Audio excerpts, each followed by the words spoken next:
بسم الله الرحمن الرحيم.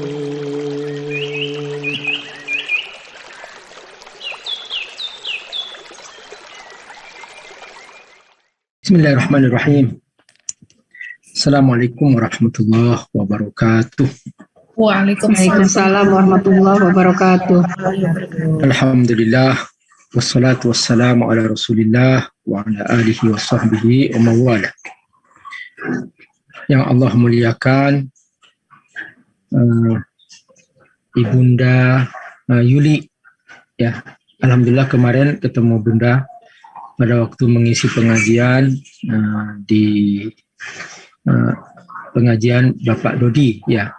Di rumah bisa ngaji, Abi. Iya, makanya ini untungnya penuh bertemu dengan orang-orang berkah itu Bunda, Masya Allah. Masya Allah. Jadi hanya sekali bertemu sudah dibuka lahan-lahan amal soleh yang begitu luas gitu ya, Masya Allah. Itu pentingnya keberkahan ya. Jadi keberkahan itu bentuknya bermacam-macam ya Bunda. Ada keberkahan berupa harta, maka dia berbagi-bagi dengan hartanya. Ada keberkahan berupa jabatan, maka dia gunakan jabatannya untuk kebaikan-kebaikan. Makanya Abi Amir berdoa mudah-mudahan Bunda nanti terus diangkat derajatnya oleh Allah Subhanahu wa taala. Nanti Pak Lodi jadi dirut insyaallah, bahkan Abi Amir berdoa jadi presiden Republik Indonesia insyaallah. Amin, Masya Allah, tabarakallah. Biar keberkahan ini semakin melebar, biar keberkahan ini semakin menyebar, karena memang kita butuh Bunda. Di akhir zaman ini sudah Allah mudahkan kita bisa bertemu dengan fasilitas online saja kita bisa ngaji ya. Ini salah satu hikmah pandemi. Jadi ternyata Allah ingin membuka alam lain, bahwa di luar yang kita lihat ini ternyata ada alam lain, itulah alam online. Dan ternyata alhamdulillah saat ini tidak ada pandemi. Mungkin kita seringkali mengandalkan pengajian offline. Betul. Tapi subhanallah, dengan adanya pandemi ini Allah membuka bahwa di sini ada rahasia mengapa Allah tutup pintu kenabian. Dulu sebelum ada online, sebelum ada televisi, ada telekomunikasi, jumlah nabi diperbanyak oleh Allah. Karena memang waktu itu alat komunikasi belum seperti sekarang, membutuhkan bertemu langsung. Makanya setiap ada sekelompok masyarakat di sebuah perkampungan, Allah pilih di antara mereka jadi nabi. Terus begitu. Ada kelompok baru lagi di tengah masyarakat perkampungan, Allah utus dari mereka jadi nabi. Terhitung itu jumlah nabi sampai 124.000 nabi ya. Jadi kalau kita membaca Sahih Bukhari, disebutkan di situ pada saat malam Isra Mi'raj Rasulullah SAW bertemu dengan para nabi itu di Masjidil Aqsa. Insyaallah mudah-mudahan Masjidil Aqsa ini segera dimerdekakan oleh Allah, dibebaskan dari penjajahan kaum Yahudi, dan kita insyaallah nanti sholat di sana insyaallah. Amin. Jadi Bapak Ibu rahimakumullah, pada malam itu Nabi bertemu dengan 124.000 Nabi dan 300 Rasul. Penutupnya adalah Rasulullah Sallallahu Alaihi Wasallam sebagai Nabi terakhir. Nah setelah itu Allah tidak buka Nabi-Nabi lagi. Kita bertanya-tanya ada apa? Ternyata Allah buka pintu ulama. Muncullah generasi para sahabat. Kemudian para sahabat berakhir dilanjutkan oleh para tabi'in. Para tabi'in berakhir dilanjutkan lagi oleh para tabi'in. Para tabi'in berakhir dilanjutkan oleh para ulama. Dan sekarang ada alam lagi, itu alam online. Jadi artinya Allah tidak akan pernah membiarkan agama ini hilang gitu. Karena kalau sudah di muka bumi tidak ada manusia yang menyembah Allah, udah itu tanda bahwa Allah akan menghancurkan alam semesta. Jadi Allah tidak akan menghancurkan alam semesta ini kecuali sudah tidak ada lagi orang yang menyembahnya di muka bumi. Makanya dalam pembahasan tentang akhir zaman, nanti menjelang hari kiamat Allah akan kirim angin, ar-rihut thayyibah, angin yang baik, min jihatil Yaman, dari arah Yaman. dan dia menghembus terus, dan siapapun yang menghirup angin itu, yang punya iman, sekalipun hanya walau mithqala dzarratin minal iman, sekalipun dia hanya punya sebesar atom daripada iman, maka dia begitu menghirup angin itu dia langsung meninggal dunia, wafat langsung. Itulah akhir zaman. Jadi Allah kirimkan angin hanya untuk mengakhiri orang-orang beriman di muka bumi. Dan kata Nabi apa? Falam yabqa fil ard illa syirarul khalq. Nanti tidak ada di muka bumi kecuali hanyalah orang-orang yang bejat, orang-orang yang tidak punya iman, orang-orang yang tidak sholat, tidak ada azan, tidak ada orang berzikir, tidak ada lagi. Bahkan tidak ada tawaf di Mekah sudah. Itu sudah akhir zaman nanti puncaknya. Maka disitulah kemudian Allah hancurkan langit, Allah hancurkan bumi. Jadi yang merasakan hancurnya langit, hancurnya bumi itulah orang-orang yang tidak punya iman. Nah itu Bapak Ibu rahimakumullah. Makanya ternyata di antara hikmah pandemi ini kita alhamdulillah kita bisa mengaji hari ini. Ini berkahnya Ibunda ya yang Allah muliakan. Mudah-mudahan kita semua insya Allah dijaga oleh Allah Subhanahu Wa Taala. Yang Allah muliakan ibu-ibu pengurus PIKK UED Jakarta Raya, ibu-ibu ketua PIKK UP3 dan UP2D Jakarta, dan semua ibu-ibu Majelis Taklim Khairun Nisa PIKK UED Jakarta Raya. Nah, ini suatu kehormatan ya kita bisa bertemu dan kita bisa hadir. Jadi ternyata kalau kita banding-bandingkan para bunda rahimakumullah, ini saya seperti hari ini nih membayangkan ketemu bidadari-bidadari surga gitu. Jadi Masya Allah, benar-benar saya menemukan seperti wajah-wajahnya bercahaya, berseri-seri, itu cahaya iman, Masya Allah, luar biasa. Ini baru di dunia, sudah terasa di surga kita. Insya Allah nanti di akhirat kita bersama-sama seperti ini. Sudah nggak pakai online lagi, ya. Nanti kita akan bertemu dengan ibu-ibu di sini seperti di surga. Ustadz masih ingat aku pernah hadir di pengajian PIKK Ustadz di Khairun Nisa. Iya Bu, kita ingat. Waktu itu kita hanya bertemu online, Masya Allah ya. Kita akan cerita itu. Jadi kita di surga itu Bu, kita di surga itu nggak ada pekerjaan, nggak ada sholat, nggak ada baca Quran, nggak ada zikir, nggak ada. Di surga itu hanya bersenang-senang aja. Iya, benar. Di surga itu nggak ada tugas. Nggak ada tugas. Yang di neraka dibantai habis-habisan, remuk-remuk nggak mati-mati. Kalau di surga nggak, dimanja habis-habisan, bersenang-senang, tanpa lelah, tanpa bosan di surga itu. Dan nggak ada tugas. Nggak ada tugas sholat, nggak ada tugas baca Quran, nggak ada. Makanya kalau ingin baca Quran sekarang, mumpung masih ada kesempatan ya, jangan mengatakan Pak Ustadz aku baca Quran dikit-dikit. Kenapa? Nanti aku lanjutkan di surga. Jangan. Sekarang banyak-banyak. Karena supaya kita masuk surga dulu gitu loh. Soal di surga itu urusan nanti ya. Jadi gitu. Jadi jangan dikit-dikit sekarang baca Qurannya. Jangan dikit-dikit salatnya. Jangan dikit-dikit amalnya. Jangan. Perbanyak sekarang. Karena di surga sudah nggak ada lagi yang namanya amal. Nggak ada sudah. Kita di sana bersenang-senang. Jadi kata Allah dalam surah Yasin, masih ingat Bapak Ibu? Fi syughulin fakihun. Di surga itu semua orang sibuk bersenang-senang, sibuk bermain-main, sibuk bercanda, sibuk saling cerita. Jadi kita tuh saling cerita, ya Allah aku ingin ketemu temanku. Di mana itu? Yang mana? Yang ini ya Allah. Langsung Allah tampakkan. Oh, kamu kenapa di situ? Iya, aku di bawah nih. Kamu kok di atas? Iya. Dulu aku sering hadir pengajian. Alhamdulillah, aku istiqomah.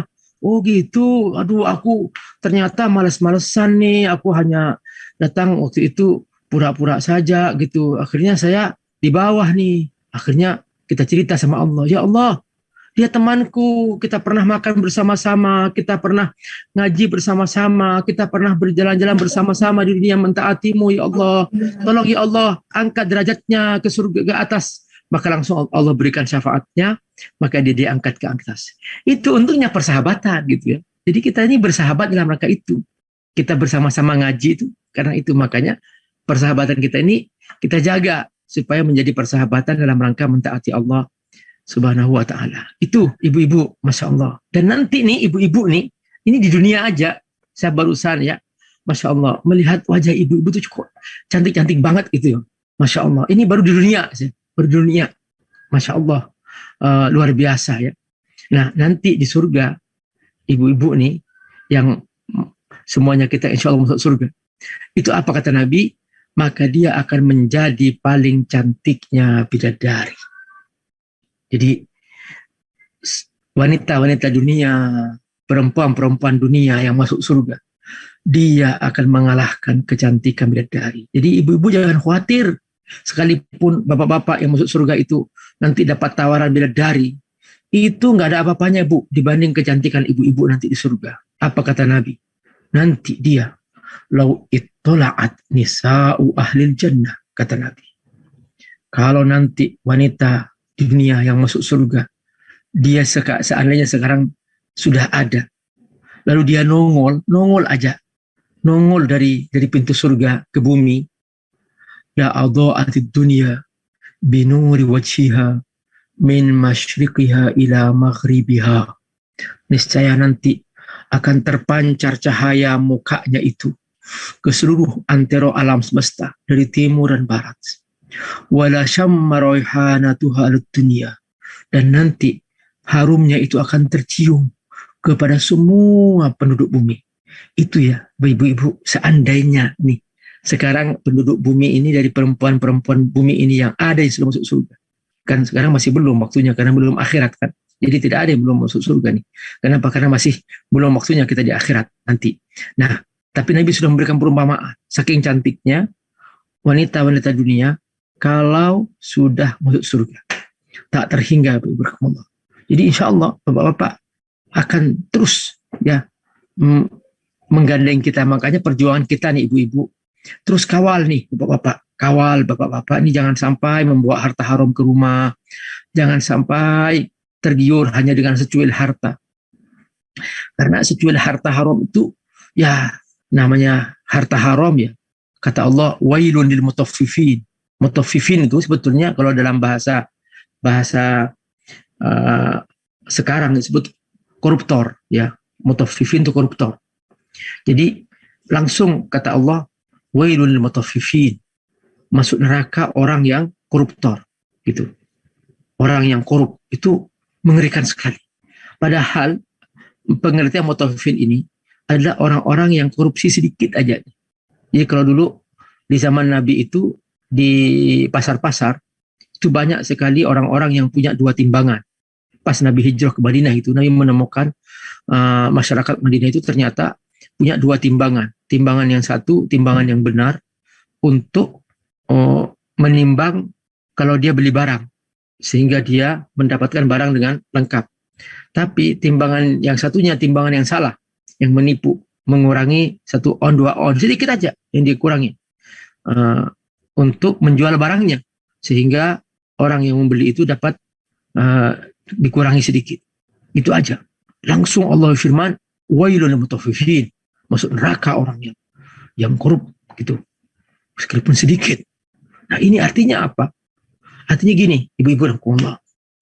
Ibu-ibu ini adalah benteng rumah tangga. Benteng rumah tangga yang menjaga ayah. Jangan sampai ada harta haram masuk ke dalam diri ibu, ke dalam diri anak. Jangan izinkan.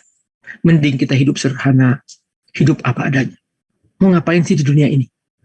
Kita berapapun penghasilan kita, tetap kita hanya makan 1 piring. Gak lebih daripada itu. Bahkan semakin tua, semakin kita mengurangi makan. Bahkan sudah banyak orang yang penghasilannya miliaran, bahkan ya hartanya triliunan, makannya tetap 1 piring. Bahkan ada yang sudah dikurangi karena sudah banyak penyakit. Ya, sudah banyak penyakit, dibatasi, nggak boleh makan ini, nggak boleh makan itu. Itu dia. Dunia itu seperti itu. Jadi jangan sampai ada harta haram masuk ke rumah kita, mengalir dalam tubuh anak-anak kita. Karena bagaimanapun itu adalah merupakan bahan bakar neraka. Nah, ini kita bertemu dengan para ibu yang menjadi benteng rumah tangga. Dan alhamdulillah Bapak Ibu rahimakumullah, kita semua dijaga oleh Allah Subhanahu wa taala dengan maunya kita mengaji. Karena kalau sudah mengaji, dia sudah siap-siap masuk surga. Maka kata Nabi apa? Man salaka tariqan yaltamisu fihi ilman sahhalallahu lahu tariqan al-jannah. Orang yang senang mengaji, senang hadir majlis taklim, senang mendengarkan majlis ilmu, itu berarti dia sudah mau ke surga. Itu Ibu rahmatullah. Nah, mudah-mudahan kita semua ini tetap istiqomah, konsisten ya. Seperti tadi kata Ibu Yuli, memang aku ini gak ada apa-apanya. Ya, tanpa didukung oleh kalian semua. Ini kata Bu Yuli, benar Bapak Ibu. Ustadz ini juga gak ada apa-apanya kalau gak ada yang hadir. Ya, kalau nggak ada yang mendengarkan, kalau nggak ada jemaahnya, Ustadz ini nggak ada apa-apanya. Mau ngomong sama siapa gitu.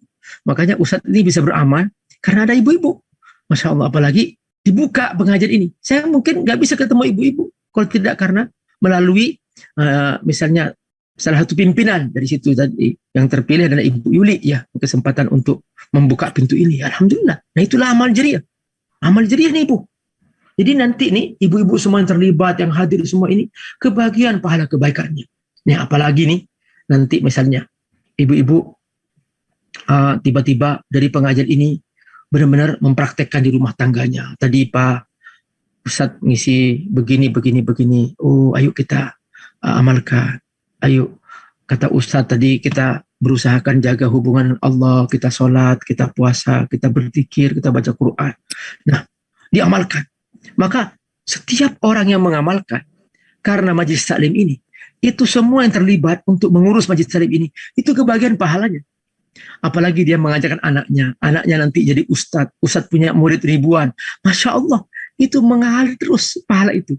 Maka menghadir majlis taklim seperti ini, mengelola majlis taklim seperti ini adalah amal jariah kita semua. Jangan dianggap remeh. Ini amal yang paling mulia. Dan ini yang kata Allah, inna akramakum indallahi atqakum. Kalau kamu ingin mulia, bertakwalah kepada Allah. Ajak orang ikut Allah. Itu cara terbaik untuk kita bersungguh-sungguh memuliakan diri kita. Masya Allah. Ibu-ibu Allah. Terus terang aja ya. Kita semua insya Allah hanya berharap satu aja. Ingin masuk surga. Itu aja. Dunia ini hanya sementara Bapak Ibu. Dunia ini bukan tempat kita selamanya. Di mana saja kita berada, kita hanya ngontrak. Punya rumah banyak, yang kita pakai hanya satu. Di rumah besar itu, kita punya rumah besar yang kita pakai hanya satu kamar. Kita nggak bisa memakai semua kamar. Enggak, kita nggak punya 10 mobil yang kita pakai hanya satu. Dunia ini hanya seperti itu. Makanya para ulama mendefinisikan rezeki itu. Mengatakan apa? Rizku huwa ma tantafi'u bihi. Rezeki itu yang kamu rasakan manfaatnya. Jadi rezeki itu yang kamu rasakan manfaatnya. Bukan jumlah. Bukan banyak, bukan. Ya, ada orang punya rumah 10, yang dia pakai pasti hanya satu. Rezeki dia yang dia pakai. Di rumah itu besar, banyak 10 kamar. Ada 10 kamar. Yang dipakai pasti dia satu. Yang satu rezeki anaknya, rezeki pembantunya, rezeki mungkin ya tamunya. Tapi yang dia pakai hanya satu. Rezeki dia itu aja. Itu. Jadi dia punya mungkin gudang beras misalnya. Yang dia makan hanya sepiring. Rezekinya dia yang dia makan itu. Yang lain mungkin rezeki orang lain dan seterusnya. Kita tidak tahu. Itu rezeki. Rezeki itu sederhana sekali. Makanya jangan sampai tergiur dengan dunia sampai rela mengambil yang haram. Na'udzubillah min dzalik. Nah itu semua bentengnya di mana? Bentengnya di ibu-ibu. Nah sekarang Abi Amir akan cerita nih dalam Al-Quran. Kenapa kok Abi Amir nih tertarik untuk membahas tentang tema perempuan ini. Barakallahu. Tadi itu qori'nya membaca ayat dari surah An-Nisa. Ya, surah An-Nisa. Nah, dari nama An-Nisa aja ini kan perempuan. Majlis taklim kita namanya Khairun Nisa. Masya Allah, luar biasa. Luar biasa. Khairun Nisa itu wanita terbaik. Perempuan terbaik. Itu Khairun Nisa. Dalam Al-Quran ada satu surah namanya surah An-Nisa. Abi Amir cari itu di seluruh surah, di seluruh Quran. Nggak ketemu. Ada surah Ar-Rijal. Surah laki-laki nggak ada. Yang ada surah An-Nisa. Surah perempuan. Masya Allah. Apa artinya? Ibu-ibu. Artinya bahwa Allah sedang mengangkat derajat kaum wanita. Nah, tadi di antara yang dibaca oleh Qori tadi itu, oleh Qori'ah. Ini ayat 19 surah An-Nisa. Di situ ada cuplikan cerita tentang kondisi kaum perempuan di zaman jahiliyah. Jadi di zaman jahiliyah, kaum perempuan itu diperlakukan seperti benda-benda, seperti benda mati. Diperjualbelikan, dijadikan budak. Kemudian kalau menikah sama anak-anak perempuan yatim, nggak diberi maharnya karena dianggap ini yatim, nggak punya kekuatan, bukan terhormat. Nah, bahkan termasuk dulu orang-orang kafir Mekah itu, mereka itu kalau meninggal dunia, istrinya diwariskan, termasuk dijadikan harta warisan. Nah, ini ceritanya. Ya ayyuhalladzina amanu la yahilu lakum an taritsun nisaa karuha. Wahai orang-orang yang beriman, janganlah kamu mewariskan perempuan-perempuan kamu. Jadi dulu kebiasaan orang-orang kafir Mekah itu dianggap perempuan itu benda-benda di zaman jahiliyah. Seperti benda dijual belikan, dan bahkan karena mereka hidup di zaman perang, mereka tuh menganggap wanita ini nggak bisa diajak perang karena dia dianggap makhluk yang lemah. Maka kalau mereka punya anak perempuan, mereka itu pilihannya dua. Pertama, dia dibunuh dalam keadaan hidup-hidup, ya, itu yang pertama. Jadi dia itu cara membunuhnya itu, ya pokoknya dibunuh. Terus yang kedua, ya dijual belikan, dijadikan pelacur. Nauzubillah min dzalik. Dan itulah yang munculnya namanya budak-budak perempuan. Dan dulu yang berzina biasanya para budak perempuan dijadikan pelacur. Dan sampai dulu tuh ada semacam pernikahan namanya pernikahan bebas. Jadi seorang perempuan dia buka pintu di depan rumahnya bahwa silahkan masuk laki-laki mana saja, gitu. Nanti kalau dia hamil, maka semua laki-laki yang pernah melakukan hubungan dengan dia itu dipanggil oleh dia. Nanti setelah itu anak yang lahir itu langsung ditentukan oleh perempuan ini. Ayahnya anak ini adalah fulan, gitu. Ditebak-tebak aja. Karena dia berzina dengan siapa saja. Nggak ketahuan siapa itu ayahnya, gitu. Nah, seperti itu. Nah, yang kedua, kalau tidak dijadikan budak seks, perempuan itu dibunuh hidup-hidup. Dalam Al-Quran disebut dengan istilah al-mau'udah wa idzal mau'udatu su'ilat bi ayyi dzambin qutilat. Kenapa perempuan-perempuan yang berdosa ini dibunuh? Ada apa dosanya? Jadi benar-benar perempuan itu dihinakan sehina-hinanya. Tahu nggak ibu-ibu cara mereka membunuh perempuan? Pertama, biasanya ibu-ibu yang sudah mau melahirkan dulu, mereka itu sudah bikin kuburan sebelum melahirkan. Nah, nanti kalau yang lahir laki-laki dibawa pulang, kuburannya ditutup. Tapi kalau yang lahir perempuan, langsung digeser ke lubang kuburan itu, langsung dikubur. Seperti itu cara mereka membunuh perempuan. Karena dianggap perempuan nggak produktif, dianggap perempuan ini nggak bisa diajak perang, karena mereka hidup dalam peperangan ketika itu. Itu yang pertama. Cara yang kedua, mereka cara membunuh perempuan. Ditunggu saya besar. Begitu sudah besar, ya sudah remaja kayak anak SMP, SMA. Nah, oleh bapaknya disuruh memakai pakaian yang cantik, didandani, dipercantik. Lalu diajak ke tengah padang pasir. Lalu digaliin kuburan di situ. Dalam keadaan dia sadar, sudah besar seperti itu, dia dikubur hidup-hidup sampai mati. Itu cara yang kedua. Cara yang ketiga, anak perempuan ini, kalau sudah besar, diajak jalan-jalan ke puncak gunung. Yang puncak ini mempunyai tebing yang tajam. Bapak Ibu sudah tahu ya tentang suasana padang pasir, di mana tebing-tebing yang tinggi itu. Nah, dari puncak gunung yang tinggi itu, tebing yang tinggi itu, langsung disodok ini anak perempuan, dan dilempar ke tebing, terbentur antara tebing ke tebing, dan dibiarkan di bawah. Entah dia mati atau hidup, terserah. Seperti itu di zaman jahiliyah, ibu-ibu rahimahullah. Allah rekam dalam Al-Quran cerita ini. Untuk apa? Untuk memuliakan perempuan. Supaya tahu bahwa Allah turunkan Quran untuk mengangkat derajat perempuan. Dan Suasana seperti ini, ibu-ibu, ini masih berlangsung sampai sekarang. Di tengah masyarakat yang tidak punya iman. Jadi perempuan itu hanya diperjualbelikan, jadikan budak seks, disiksa, dibantai, dipukul. Bahkan sekarang itu ada namanya ekspor perempuan. Itu sudah di mana-mana sudah bisnis internasional. Ekspor perempuan dijadikan hanya budak seks. Jadi dikirim ke negara-negara yang membutuhkan perempuan. Kemudian dia anggap dia jadi pembantu, kemudian dia anggap dia sebagai sekaligus budak seks dan seterusnya. Dan ini sudah menjadi rahasia umum. Dan itu ketika tanpa Quran, ketika tanpa panduan, perempuan benar-benar dihinakan.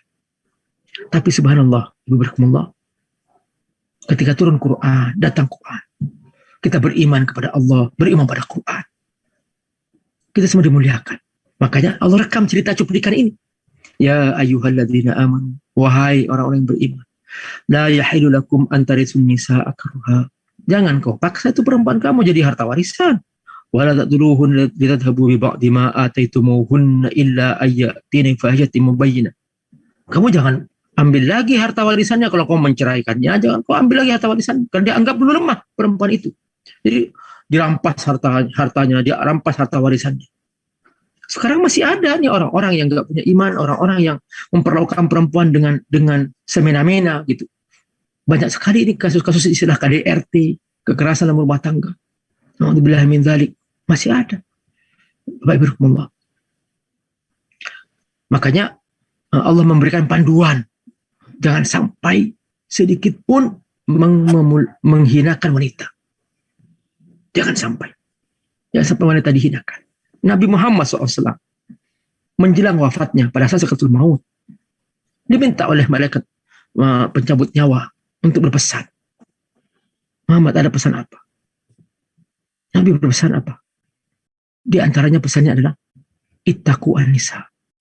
Pertama as-sholat, as-sholat. Sholat.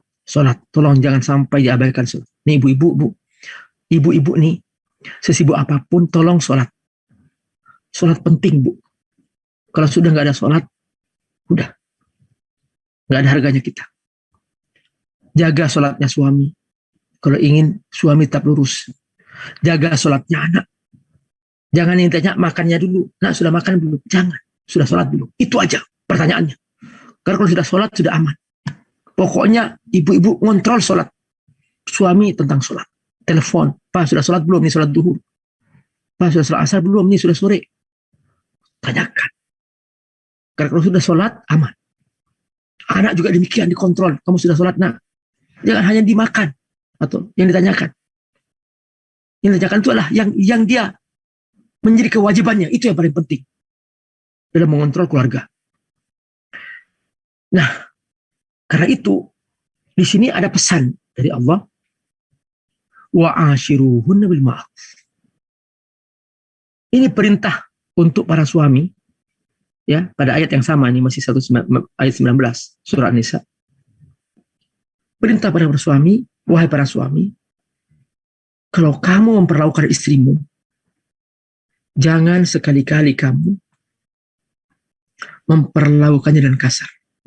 Wa ashiruhunal ma'ruf. Di sini ibu-ibu paham mengapa dalam ilmu waris perempuan itu lebih sedikit daripada laki-laki. Karena ibu-ibu yang bertanggung jawab itu terhadap perempuan adalah laki-laki. Jadi kalau misalnya nih seorang putri, ya, dia masih punya ayah, maka yang bertanggung jawab adalah ayahnya. Jika ayah meninggal dunia, dia punya saudara laki-laki, maka yang bertanggung jawab hidupnya itu adalah saudara kandung laki-laki. Kalau dia tidak bertanggung jawab, dia dosa. Itu. Karenanya dalam hukum waris, perempuan lebih sedikit daripada laki-laki. Artinya separuh. Lidzakari mithlu hadzil unsayain. 2 kali lipat hak laki-laki. Karena dia yang bertanggung jawab terhadap perempuan. Begitu dia menikah, maka dia yang bertanggung jawab adalah suaminya. Jadi tidak ada dalam dunia perempuan itu kewajiban mencari nafkah, tidak ada. Dia dimuliakan dalam Islam. Dimuliakan. Dia punya tugas khusus adalah tugas menjaga anak dari sejak dalam kandungan sampai lahir. Merawat anak. Dan Allah bekali perempuan ini perangkat khusus, perangkat kesabaran, perangkat perasaan. Makanya perasaan perempuan jauh lebih luas daripada perasaan laki-laki. Jadi kalau laki-laki akalnya yang lebih luas daripada perasaannya. Tapi kalau perempuan adalah perasaannya lebih luas. Sebab tugas perempuan itu semua berkaitan dengan perasaan. Menyusui anak, hamil, dan kemudian mengurus anak, membimbing anak. Itu semua adalah tugas perempuan. Jadi Allah beri tugas khusus. Makanya perempuan ini tidak Allah beri kewajiban mencari nafkah. Jadi artinya apa? Perempuan tidak dosa jika tidak mencari nafkah. Yang dosa adalah kaum laki-laki mengapa tidak bertanggung jawab. Makanya Allah berfirman terhadap laki-laki, wa ashiruhunna bil ma'ruf. Hendaklah kamu memperlakukan perempuan-perempuan itu dengan baik. Kalau dia suami, maka istrinya. Kalau dia ayah, maka anak perempuannya. Kalau dia sebagai seorang saudara, maka dia saudari perempuannya. Diperlakukan dengan baik. Ini perintah umum. Perintah umum. Berlaku kepada setiap laki-laki. Karena itu Allah firman dalam Al-Quran tentang laki-laki, ar-rijal qawwamun 'alan nisa. Laki-laki inilah yang bertanggung jawab terhadap perempuan. Jadi kata qawwam di sini ada 3 makna. Dari kata qawma yakum. Perhatikan pertama, qaimun bin nafaqah. Dia wajib bertanggung jawab nafkah. Yang kedua, qaimun bit tarbiyah. Dia wajib bertanggung jawab pendidikannya. Jadi pendidikan istri itu suami yang bertanggung jawab. Makanya kalau ada suami tidak menegur istrinya, tidak bimbing istrinya, maka dosa istrinya dipikul oleh suaminya. Contoh, dulu ketika Nabi Adam AS bersama Ibunda Hawa melanggar di surga, Allah pikulkan dosa Ibunda Hawa kepada Nabi Adam karena dua-duanya sama melanggar. Makanya Allah firman, fa'asa Adam rabbahu faghawwa. Nabi Adam telah berbuat maksiat. Seharusnya Allah berfirman, fa'asa Adam wa Hawa. Ibunda Hawa nggak disebutkan oleh Allah. Kenapa? Karena Nabi Adam waktu itu tidak menegur Ibunda Hawa. Sama-sama melibatkan diri dalam pelanggaran itu. Maka Allah sebutkan berbuat maksiat adalah Nabi Adam AS. Sampai seperti itu, ibu-ibu rahmatullah. Jadi ibu-ibu ini benar-benar dimuliakan oleh Allah. Sampai-sampai Nabi menyebutkan menjelang wafatnya, ittaqu an-nisa, tolong wanita. Ini perempuan, jangan sampai perempuan ini tidak dijaga, tidak dilindungi, dizalimi. Jangan sampai. Makanya inti surah An-Nisa itu berbuat adil. Kenapa kok surah An-Nisa judulnya, tapi tema pokoknya dari awal sampai akhir itu tentang keadilan. Contoh misalnya, kalau ibu-ibu baca dalam surah An-Nisa, di situ ada ayat tentang poligami. Sebetulnya intinya bukan poligaminya. Banyak kaum laki-laki salah paham. Intinya bukan poligaminya.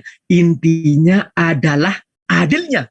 Fa in khiftum alla ta'dilu fawahidah. Wahai kaum laki-laki, jika kamu tidak sanggup berbuat adil, maka haram hukumnya kamu berpoligami karena kamu akan melakukan tindakan zalim.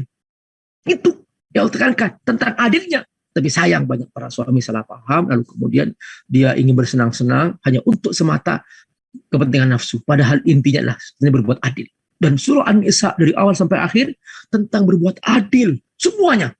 Dan adil itu kapan terjadi? Adil itu terjadi ketika berpihak kepada yang lemah. Dan kaum perempuan adalah mereka makhluk titipan Allah agar mereka dijaga karena mereka termasuk kaum yang lemah dan mereka harus dilindungi. Begitu maksudnya. Nah, Bapak Ibu rahimakumullah, sungguh sangat luar biasa Al-Quran memuliakan kaum perempuan. Tak terhingga cara-cara Allah menggambarkannya dalam Al-Quran dengan segala sistem yang sangat indah. Contoh paling gampang, ibu-ibu rahimakumullah. Kalau ibu-ibu ke Mekah, ya, ibu-ibu ke Mekah. Coba ibu pergi umroh atau pergi haji.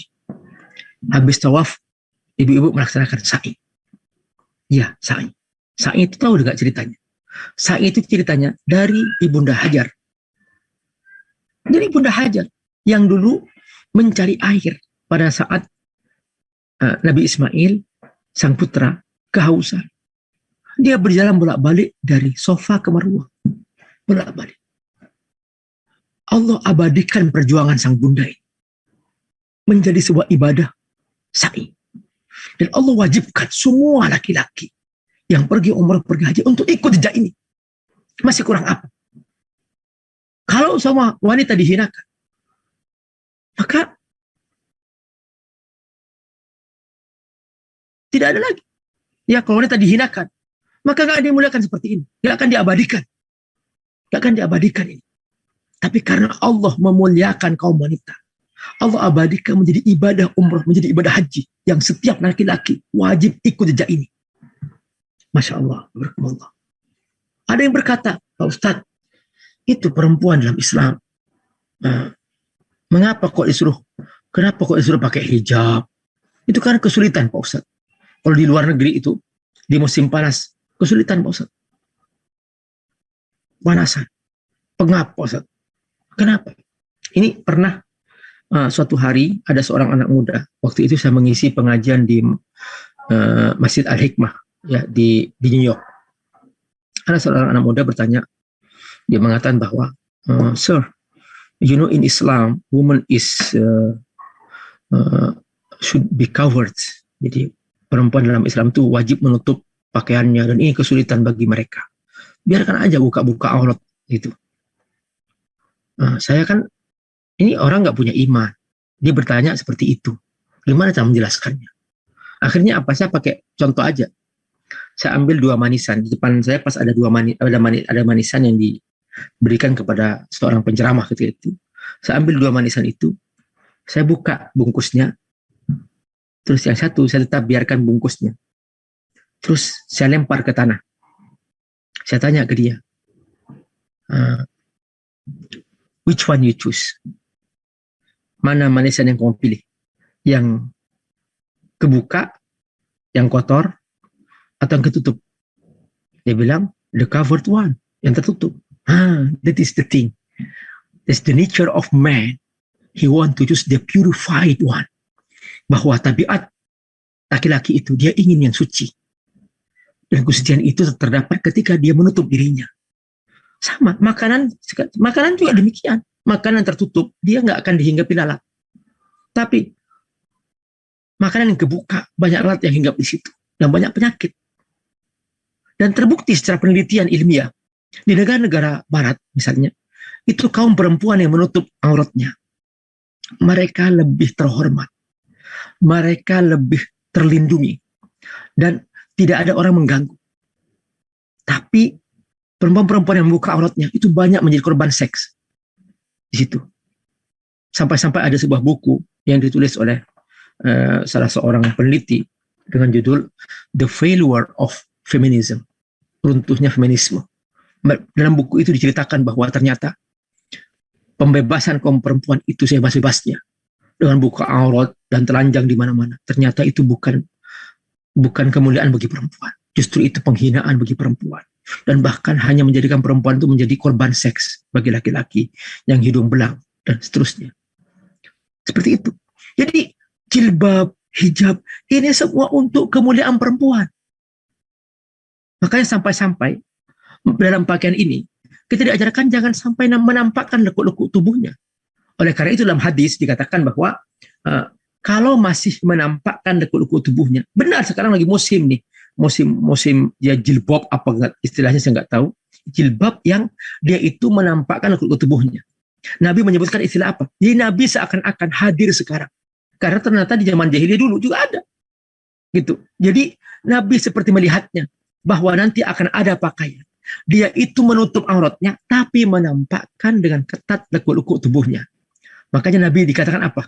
Dalam hadis, kata Nabi, la yashummu raihatal jannah. Ini kata Nabi, tidak akan mencium harumnya surga. Kasiyatun ariyat. Perempuan-perempuan yang berpakaian, tapi telanjang. Loh, berpakaian telanjang, maksudnya apa? Berpakaian ketat. Jadi menutup auratnya, tapi dia menampakkan lekuk-lekuk tubuhnya. Dan ini mengerikan sekali. Sekarang lagi musim sosial media, ada TikTok, ada ini. Ya Allah. Sekarang segala sarana itu bisa digunakan untuk menyebarkan lekuk-lekuk tubuh itu dengan segala cara. Dan ini mengerikan pemandangan seperti ini, Ibu Barakallah. Karena apa? Karena kalau yang nonton itu 1.000.000 orang, maka dia kebagian dosa 1.000.000 orang. Ini namanya dosa jariah. Dan dia nggak menyadari bahwa itu dosa. Nauzubillah min dzalik. Dan kalau ternyata gambar ini menyebabkan orang itu berbuat dosa yang lain, maka dia kebagian dosanya terus-menerus. Makanya sekarang ini lagi musim anak-anak perempuan ini kena penyakit namanya TikTok syndrome. Jadi penyakit TikTok. Sehingga dia itu nggak nyaman kalau tanpa TikTokan di mana-mana. Dan saya menemukan di mana-mana tuh kayak TikTokan seperti itu. Kalau dalam kebaikan sih nggak ada masalah. Dalam kebaikan dia dalam misalnya ya dengan menutup aurat yang benar, kemudian merekam kegiatan-kegiatan yang baik, nggak ada masalah. Ini sosial media, ini silahkan sebarkan. Pengajian kita sebarkan melalui TikTok, melalui Instagram, silahkan gunakan sosial media itu untuk mengimbangi penyebaran-penyebaran yang bersifat dosa, sehingga kita bisa berbuat baik yang sama. Nah itu, Yuburkumullah, bahwa saat-saat seperti ini gambaran sangat menyedihkan ya, kalau kita pikir-pikir, kalau kita nggak hati-hati. Karena apa? Karena yang namanya perempuan selalu menjadi objek ya, kalau tidak bersungguh-sungguh menjaga harga dirinya. Nah karena itu pengajian ini menjadi sangat penting sekali dan menjadi bermakna ketika kita benar-benar mengambil manfaat yang banyak. Nah pada bagian akhir di kajian hari ini, Ibunda Rahmatullah, Abi Amir ingin menceritakan bahwa ada beberapa perempuan dalam Al-Quran yang Allah sebutkan ya secara khusus ya. Pertama, ibu-ibu, dalam surah Ali Imran nih, Ali Imran. Jadi surah Ali Imran ini sebetulnya kan keluarga Imran ya. Keluarga Imran. Nah, keluarga Imran itu maksudnya apa? Keluarga Imran adalah keluarga. Ada Imran, ada istrinya, ada anaknya. Tapi ketika ternyata kita baca surat Al-Imran, tema pokoknya itu tentang keteguhan prinsip. Tapi begitu kita dalamin lagi surat Al-Imran, di situ kisah tentang 2 perempuan. Jadi kalau kita zoom tuh surah Al-Imran, itu tema pokoknya adalah keteguhan prinsip dalam menghadapi tantangan eksternal maupun internal.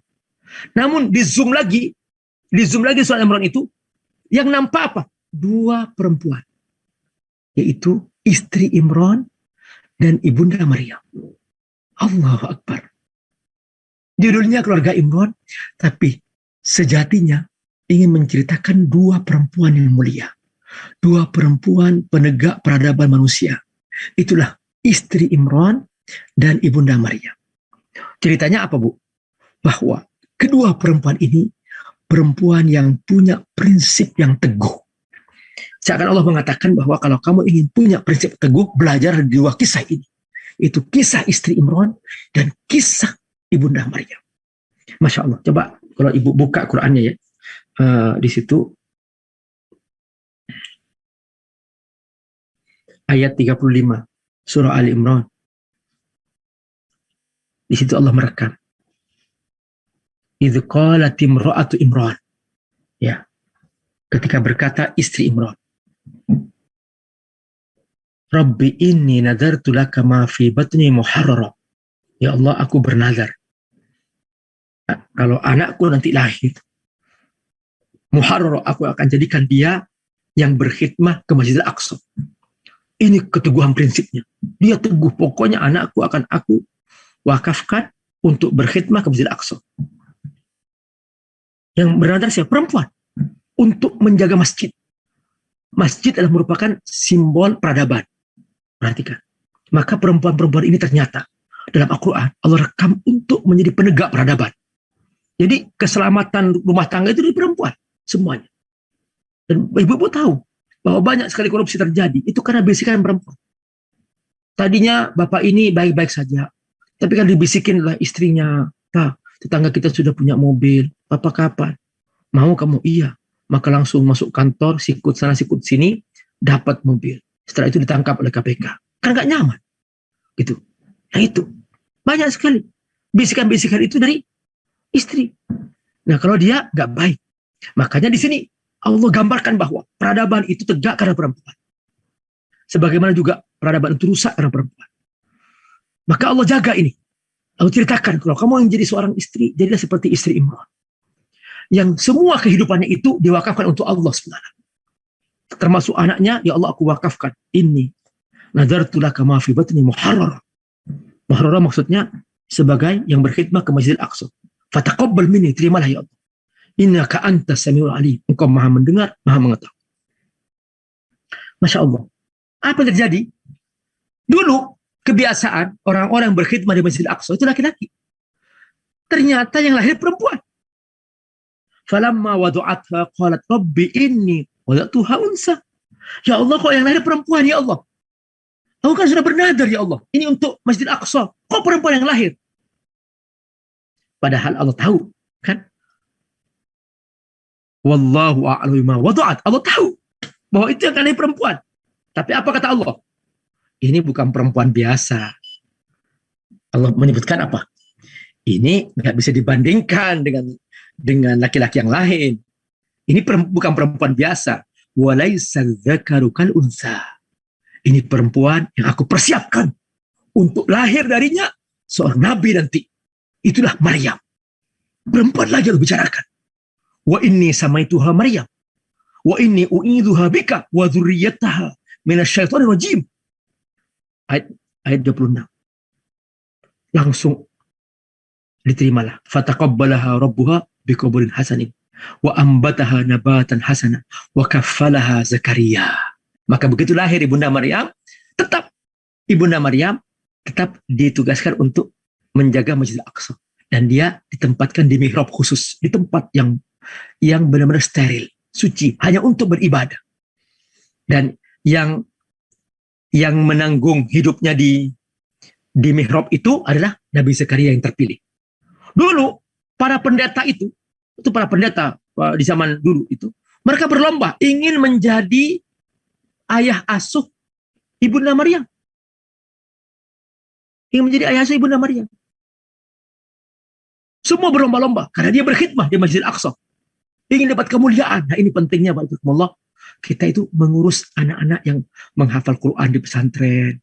Para ulama yang mereka itu berkhidmat di pesantren. Mereka itu hidupnya hanya untuk agama. Itu penting sekali. Berlomba-lomba untuk menjaga hidup mereka. Karena kalau kita menjaga hidup mereka, ya berapa gitu kita ngasih sedekah kepada mereka. Untuk hidup mereka. Mereka kan hidupnya hanya baca buku, baca Quran, mendidik anak, itu aja. Nggak pernah mikir untuk urusan dunia. Karena kalau sudah ustadz-ustadz ini sibuk dengan urusan dunia, sudah rusak semuanya nanti. Nggak ada yang menjaga agama. Maka ini dia. Berlomba-lomba dulu. Ingin menjadi ayah asuh dari Ibunda Maryam. Nah, akhirnya apa? Adakan undian. Gimana undiannya? Masing-masing yang ingin menjadi ayah asuh Ibunda Maryam melempar pena ke sungai. Orang yang penanya dia melawan arus, dia yang mengasuh. Tapi yang penanya ikut arus, berarti nggak bisa mengasuh. Semuanya melempar pena ke sungai. Semua hanyut ikut arus, kecuali penanya Nabi Zakaria. Dia melawan arus. Subhanallah. Akhirnya Nabi Zakaria lah yang dipilih menjadi ayah asuh Ibunda Maryam. Wa kaffalaha Zakaria. Tapi aneh gitu loh. Nabi Zakaria jadi ayah asuhnya, setiap membawa makanan ke tempat kediaman Ibunda Maryam. Ternyata apa? Di situ sudah ada makanan. Sudah tersedia makanan. Allah memuliakan perempuan luar biasa. Allah menyiapkannya menjadi ibu yang paling agung. Karena lahir darinya nanti Nabi Isa AS. Masya Allah. Supaya nggak tersentuh laki-laki manapun. Kesuciannya Allah terjaga. Allah jaga. Maka makanan langsung datang. Makanan yang paling aneh lagi, makanan yang buah-buahan yang di musim panas, itu ternyata hadir di musim dingin. Buah-buahan yang di musim dingin, itu hadir di musim panas. Nabi Zakaria kaget. Ini kok bisa begini nih? Dari mana kau dapat ini? Ibunda Maryam menjawab, ini dari Allah. Allah. Jadi ternyata ibu-ibu rahmatullah, Semakin kita bersama Allah, Allah akan datangkan apa yang kita butuhkan tanpa sebab. Karena Allah punya cara dengan segala caranya. Yang Allah bisa kun fayakun. Allah kehendaki terjadi. Subhanallah, Ibu. Apa yang terjadi? Kullama dakhala 'alaiha Zakaria al-mihrab.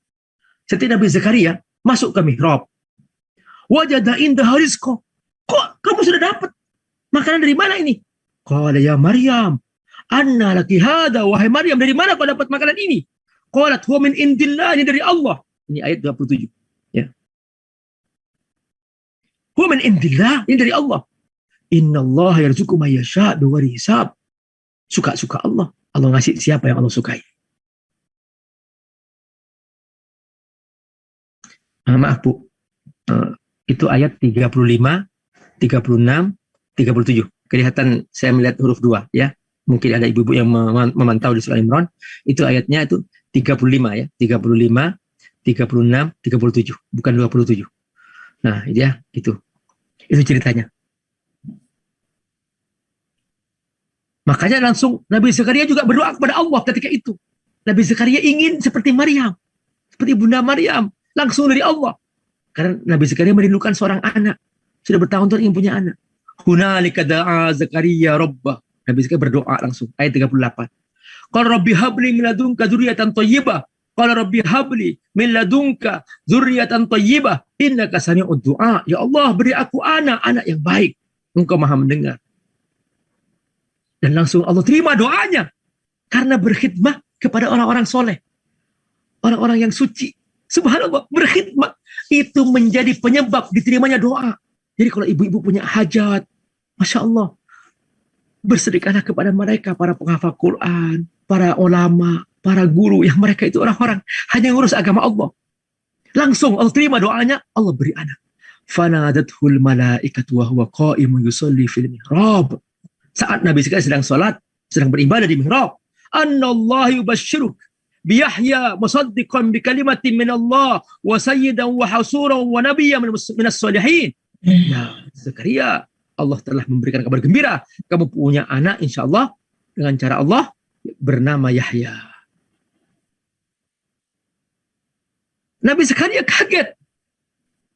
Mana mungkin aku punya anak, aku sudah tua. Nggak mungkin, istriku sudah mandul. Nggak mungkin. Perhatikan, kalau Allah punya mau, Allah bisa berbuat apa saja. Apa kata Nabi Zakaria? Qala rabbi anna yakunu li ghulam. Mana mungkin aku punya anak ya Allah? Wa qad balaghanil kibar. Aku sudah tua. Wa imraati aqir. Istriku sudah menepus. Qala kadzalika Allahu yaf'alu ma yasha. Allah bisa berbuat apa saja. Jadi ibu-ibu khairun nisa ini jangan merasa sudah menipus. Jangan. Insya Allah masih punya anak lagi bisa insya Allah. Masih cantik-cantik semua. Alhamdulillah, Masya Allah. Allah berkahi semua insya Allah. Jangan dibatasi, kalau sudah mau datang anak, terima, sambut anak-anak itu. Insya Allah. Kalau enggak ya cucu-cucu setelah itu. Masya Allah, semoga Allah berkahi. Jadi, Ibu, ini cerita tentang keluarga Imran. Tentang dua perempuan, Allah ceritakan. Masya Allah. Nah, lain lagi cerita yang akan Abi Amir sebutkan di sini. Ibu, masih ada waktu Bunda? Atau cukup? Masih Abi, terus saja. Masya Allah. Jadi saya ingin ceritakan tentang ini peradaban perempuan lagi. Ya, Ibu. Coba buka surah Al-Qasas. Ya, surah Al-Qasas. Masya Allah, di sini ibu-ibu. Al-Qasas itu surah nomor 28. Surah nomor 28. Ayat ke-7. Dan seterusnya. Di situ kisah tentang para ibu. Siapakah para ibu itu? Pertama, ibunya Nabi Musa. Kedua, istri Fir'aun. Yang ketiga adalah saudari kandung Nabi Musa. 3 perempuan. Pilar peradaban manusia. Yang mengawal untuk tegaknya kenabian di muka bumi. Di zaman yang paling kejam ketika itu, Fir'aun. Yang menjaga tegaknya peradaban kenabian itu hanya 3 perempuan. Ibunya Nabi Musa, dan ibunda Asia, istri Fir'aun, dan yang ketiga adalah saudara kandung Nabi Musa. Perhatikan ceritanya. Suasana ketakutan ketika itu di Mesir. Karena Fir'aun sudah ngamuk. Dia bermimpi akan lahir dari keturunan Bani Israel, anak muda yang akan menghancurkan kerajaan. Ngamuk Fir'aun. Semua yang lahir laki-laki bunuh. Perempuan nggak apa-apa, jangan dibunuh. Laki-laki bunuh. Nah, pas ibunda dari Musa AS melahirkan Nabi Musa, masih kecil, masih bayi. Dia ketakutan. Ketakutan. Gimana caranya ini? Nanti dibunuh anakku. Perhatikan. Ayat ke-7. Wa auhayna ila Musa an ardi'i. Aku beritahukan kepada ibunya Musa, susui. Fa idza khifti alaihi. Kalau kamu ketakutan, fa'alqihi fil yam. Dia lepaskan di sungai Nil. Wala takhafi wala tahzani. Jangan takut dan jangan sedih. Apa kata Allah? Wahai ibu Musa, nanti aku akan kembalikan lagi anak ini kepadamu. Itu urusanku. Perhatikan Bu, semua anak laki-laki yang lahir dibunuh. Tapi Allah punya cara, langsung diantar ke rumahnya Fir'aun. Ini bayi lahir, diantar ke rumahnya Fir'aun. Tapi kata Allah apa? Tenang, aku akan ngurus, aku akan menjaga, dan aku akan kembalikan kepada kamu nanti. Itu caraku, terserah aku. Subhanallah. Allah kalau punya mau. Apa kata Allah? Inna raduhu ilaiki wa ja'iluhu minal mursalin. Karena aku akan menjadikan sebagai seorang rasul. Maka sebuah kota itu yang berisi bayi Nabi Musa, dia menghanyut di sungai Nil. Sampailah di pelataran istana Fir'aun. Faltaqatahu ahlu Fir'aun. Keluarga Fir'aun menemukan di kota bayi ini. Liyakun lahum aduwan wa hazana. Sengaja Allah kirim ke situ. Karena supaya yang menyiapkan musuh adalah musuhnya. Perhatikan, Allah menjaga Nabi Musa untuk menjadi musuh Fir'aun. Tapi yang melindungi siapa? Musuhnya, Fir'aun. Perhatikan, ini cara Allah bermain makar. Inna Fir'aun wa Haman wa junudahuma kanu khati'in. Ini dilindungi anak bayi ini. Dia sudah salah, kata Allah. Di sini kemudian, karena memang ibunda Asia, istri Fir'aun, dia sudah lama merindukan anak. Belum punya anak dari Fir'aun, belum punya anak. Dulu masih boleh syariatnya, seorang perempuan beriman menikah dengan laki-laki kafir. Masih boleh dulu syariatnya. Sekarang aja ya, sudah dinasakh itu, hukum itu. Nah, makanya dulu ibunda Asia, seorang wanita mukminah, dia menjadi istrinya Fir'aun. Dia belum punya anak. Dia menjadi pembela. Kata Fir'aun, bunuh dia. Kata ibunda Asia, jangan. Kita kan gak punya anak. Anggap dia anak kita lah, jangan. Pembela perempuan. Masya Allah. Perhatikan ayat yang ke-9. Wa qalat imra'atu Fir'aun. Berkata ibunda Asia, istri Fir'aun. Qurratu 'ainin li wa lak. Nanti jadi anak kita ini yang kita banggakan. La taqtuluhu, jangan kau bunuh. Asa ayyam fa'ana, supaya dia bermanfaat untuk kita. Wa nattaqidahu walada, jadikan dia anak kita. Wa hum la yash'urun. Mereka tidak tahu bahwa Allah punya rencana lain. Ibunya Nabi Musa khawatir. Gimana itu nanti nasib anakku, gimana dibunuh atau tidak, dibunuh atau tidak. Seorang ibu, biasa. Seorang ibu, Masya Allah perasaannya halus. Kalau sudah berpisah dengan anaknya, kepikiran, itu pasti. Ibu-ibu merasakan semuanya. Allah gambarkan itu. Allah tenangkan jiwanya. Allah hilangkan rasa khawatir. Apa kata Allah? Wa asbaha fu'adu ummi Musa farigha. Allah bikin tenang ibunya Nabi Musa supaya nggak ketakutan. In kad litubdi bihi laula an rabatna ala qalbiha litakuna minal mu'minin. Nah, ketika itu diutuslah saudari kandung Nabi Musa AS.